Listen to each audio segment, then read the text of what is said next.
Did you watch AEW Dynamite? Do you get Yes, the I numbers did. yet, Joe? Did the numbers that yet, Joe? You got to be up right now. Yeah, there's no quarters, but the overall number is 679. 679. Oh, that went up a lot then, right? Well, I think that they're doing the combined. Was that the number from TBS and Max? Well, it's up to it. It Well, doesn't. there's literally nothing on TV now for them to be competing against. Like there was literally no like sports competition or anything. No. Yeah. So Yeah, last so week like- was 615, so it's up 10%. So they had I would say they started with Kenny Omega versus Brian Cage, and Kenny sold a lot in this match. But bro, okay, so Archer's out there, okay, trying to distract. Kenny beats him with the One Winged Angel. Match wasn't that great. They had a couple choppy spots, to be honest with you. So afterwards, Archer and Fletcher into the ring after the match and delivered a beat down to Omega, and the Will Ospreay ran down to make the save where his soccer kit. That's what they call a training outfit kit. So with a combined effort, Omega and Ospreay cleared the ring of Archer and Fletcher. Then Takeshita appeared, entered the picture. He and Fletcher able to get control. But by the way, the funniest spot in that match, when Kenny Omega was on the table, Don Callis hit it with about 30 punches to the back. It's good heat there. So they laid out Ospreay and Takeshita with brainbusters. And Don Callis champ broke out in the arena. Callis champ broke out in the arena. He got heat. So Don Callis took a cheap shot, but Omega hits him down on the mat. Okay, all right. But let me try to explain this to you. So the heels beat them down, okay? And now they're down on the mat, and the last thing they do is the heel, Don Callis kicks him like 6 or 7 times. And then they all kind of leave the ring, okay? And they're slowly leaving the ring. They're on the ramp, but like they're not standing all over the end of the segment declaring victory, okay? They're all leaving the ring. Dude, this, what I'm telling you right now, I counted. It took 2 minutes, okay? So then they're leaving the ring. So they're on the other side of the ropes, like backing up the ramp. Ospreay and Omega, with terrible faces for celery, like they are like staring at each other, like looking back up the rampway, and they're looking at each other. This was going on so long that then they started running the rest, like the graphics for the rest of the show. Like tonight we have this match, and they showed the picture of like the Hobbs versus so-and-so. We got this match now, and they're showing the well, Omega and not really selling that much because they weren't like out of it. They were just like selling. And then after all that, okay, the gimmick is supposed to be, okay, the heels got the heat on these guys after they left. When Kenny is rolling out of the ring, Tony Schiavone, in a very excited tone, says, Kenny Omega wins his first match. And that's how the segment went off. And I was like, this was one of the more awkward outs of a segment I've seen because like it looked like they just kept running the camera and keeping the cameras on these guys and nobody knew what to do. Did you notice that going into this? No, not really, but I will say, watch. It's actually very funny. okay, but I will say this, what's this thing called? Oh, so one of the things I didn't like is Cage was like targeting Omega's stomach, right? Right. Hello? Yeah, because he had diverticulitis, all right? I don't know how many people even know that, okay? Or the other thing is, like, for example, remember when they were doing this gimmick where Kenny had hurt his neck, I don't know how, and they kept doing something to his neck? Like they would do moves to his neck. Okay. I just think that it doesn't get the desired heat because it's overdone. You know what I'm saying? Like, oh, every time somebody comes out of surgery, let's target that. But it's done so much and nobody really gets hurt off of it. You know, we're like, oh, he re-injured his neck and he's going to be out 4 weeks or something, right? I just think it's overdone and it doesn't get the desired reaction. Nice try, though. I do think that even though he'll win every single match, Kenny going against Don Callis family, Takeshita, and what's the Australian guy's name? Takeshita. Fletcher. Fletcher and Fletcher. And there's one more in there. Lance Archer, Brian Cage. Yeah. Well, he already had a match with Brian Cage, but that's another thing I don't like. Like every match has to be long. You know, every match has to be long, and the guy that you're gonna beat, you know, you just can't beat him quickly, and that happens like in just about every match. But anyways. So they did they had a video where MVP was in like a bar and so he's taking off the suit, putting his boots on for the first time in 2.5 years. And then they had a New York Minute with the learning tree. Before you get to the New York Minute, I want to bring something up. What did you think of the venue they were in? that looked very amateurish and low rent. It looked like MLW or like like Impact. Right. I thought the Hammerstein Ballroom looked cool. Was that the Hammerstein Ballroom? No. What was that venue? It looked like a little concert hall you find in like Peoria, Illinois, or somewhere. You know? I don't know where even they were, but it looked different. But yeah, it had a very amateurish look to it. Let me see where this was. This is from this is Cincinnati, Moxley's hometown. There was like only 1,500 people there. All right, so then they had. What do you think about the learning tree? I don't know. It's like let me read this. We got a New York Minute from the Learning Tree discussing their 12-man tag match with the Death Riders against Rated FPR, the Outwards Powerhouse Hobbs. They are intentionally bad, so it was bad as you'd imagine. That's how it's described. What do you think of this? Why did the guy? There's so much. The guy cussed and they beat it out. Yeah. They looked at him like it was kind of. I don't know. It's just not, Did you see this learning tree segment, Joe? No, I didn't see Dynamite. I'm watching Raw and I'm watching SmackDown, but I haven't had the time to throw Dynamite in there again yet. Yeah. Well, this is the way I feel about the learning tree. I think like they peaked 2 months ago and now they feel very lukewarm to cold. So the fans chinning up. So Ricochet comes out for promo. He got immediately booed. They wouldn't even let him get a word out. He couldn't here. Says that's how it's going to be.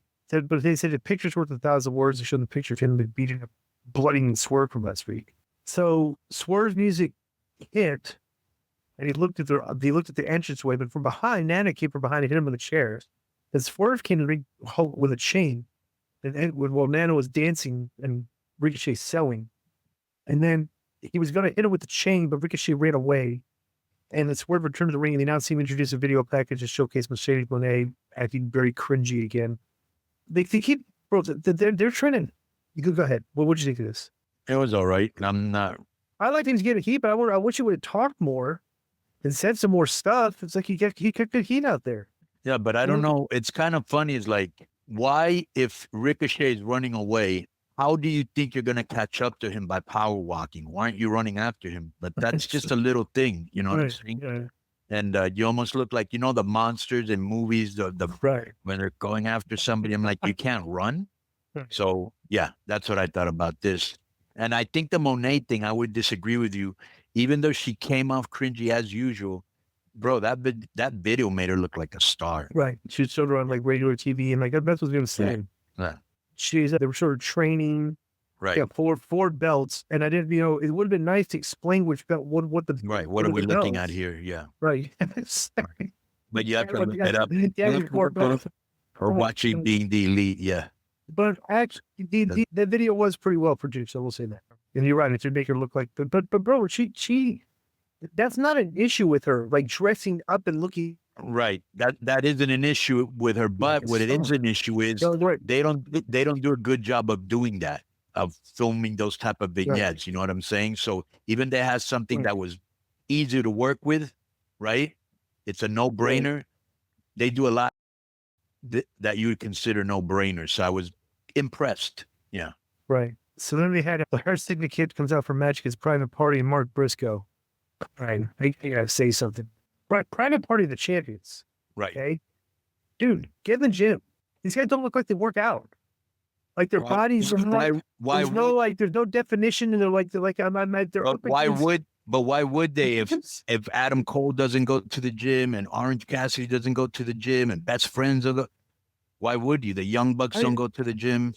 Because this looks absurd. Like I said, it looks absurd because the Hurt Syndicate looked like they should have beat these guys in 2 minutes. Right. It went 9 and they gave them the spot and they sold for them, but like, bro, when those guys are selling for them, it just doesn't look very credible because these guys, they look like kids out there, you know? Right. They look like teenagers versus men. Yeah. Bro, Dominic Mysterio could put up some size. You guys could put up some size. So you guys need to hit the gym and start dying. It's ridiculous. And I'm not hating. I'm just stating. It's a visual thing you can't argue. Yeah, but bro, they're not going to do it because in their mind, Tony likes little wrestlers. So what do we need to get bigger for? Right. Because the perception, you look like an athlete, you don't look like a little kid. You know what I'm saying? But anyways. Right. So then they did Jarrett's got there to cut a promo. MJF interrupts him, being very disrespectful to him. And bro, these guys are just like, they're saying all the personal things you can say about each other to each other. And I was just like, it just came across instead of like storytelling and stuff, just to see these two guys trying to get just cheap heat on the other guy. Because MJF was, then he was the last person to see before your favorite pro wrestling company dies.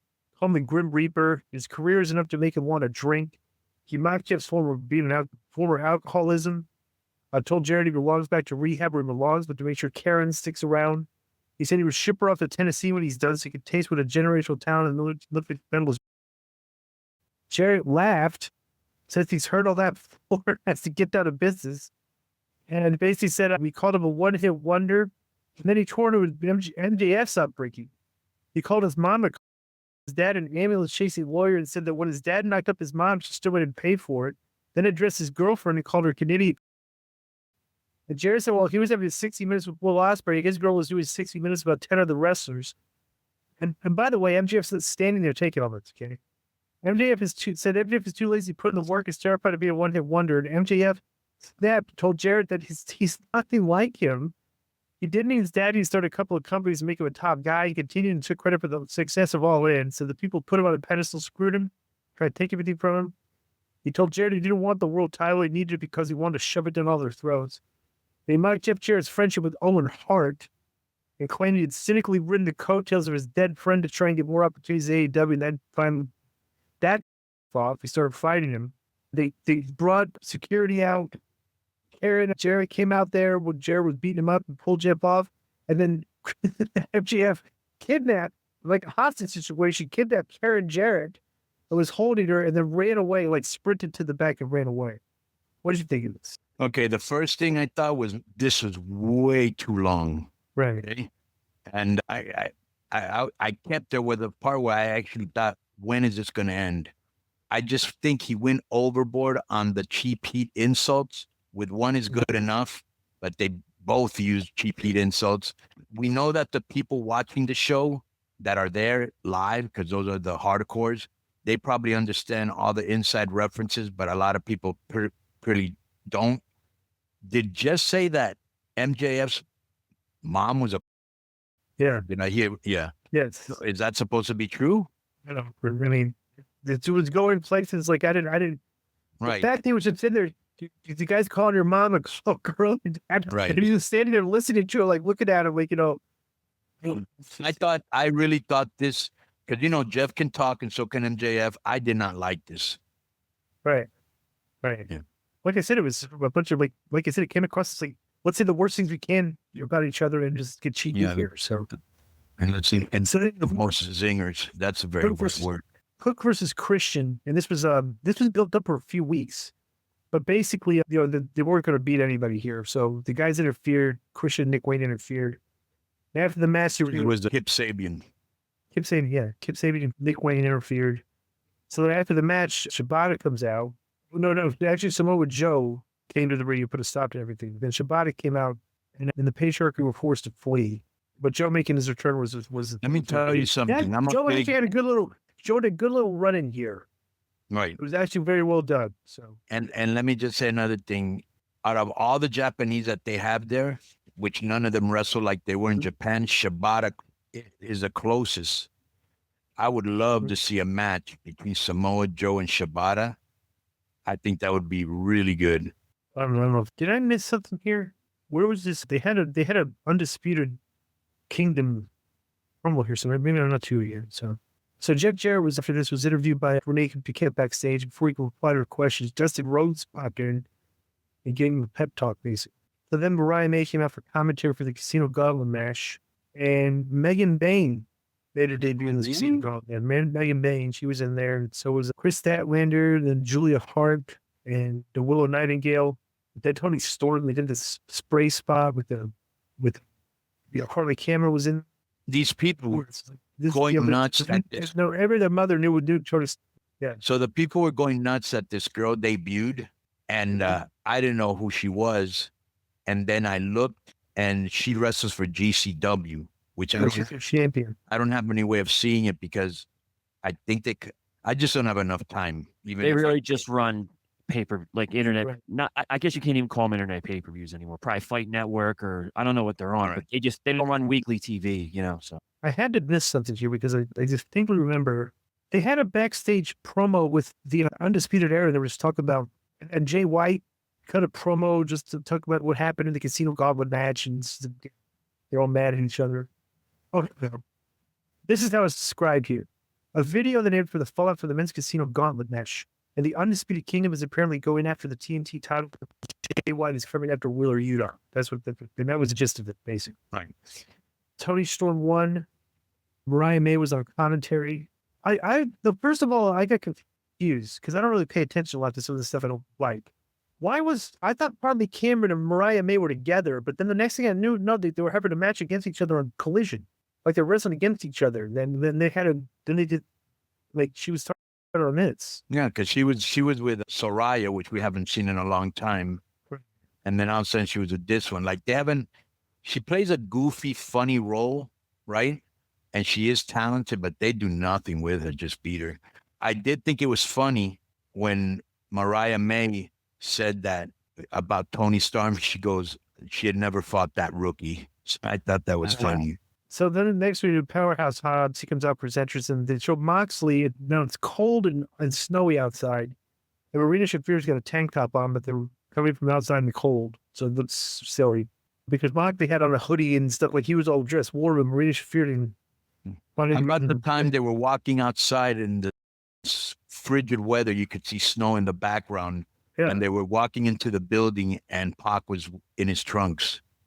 Right. So Moxley didn't do Hobbs any favors here. No sold a bunch of. He doesn't sell well. Right. Like when he's when Moxley doesn't even like register strikes.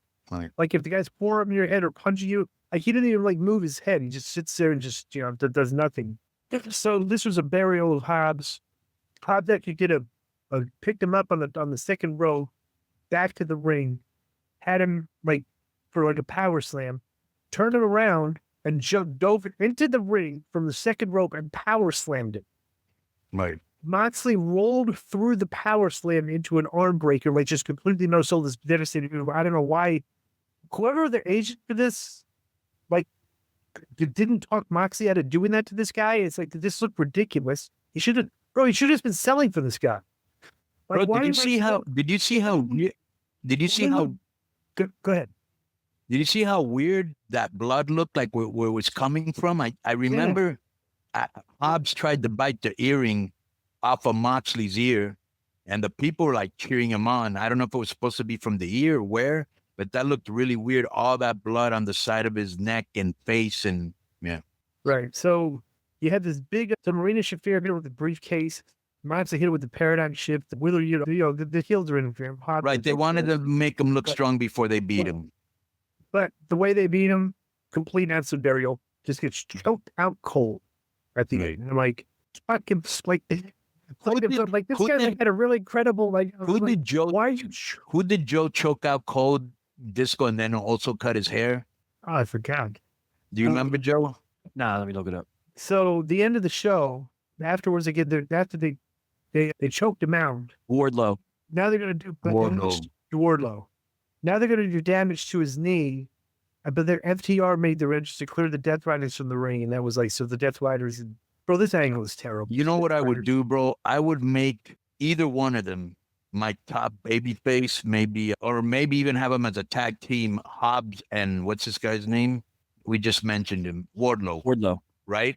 Mm-hmm. One of them turns on the other. It doesn't matter who it is. And bro, your top babyfaces, and I'm just going to say this for the story, is Hobbs, and the top heel is Wardlow, and they're fighting for the title.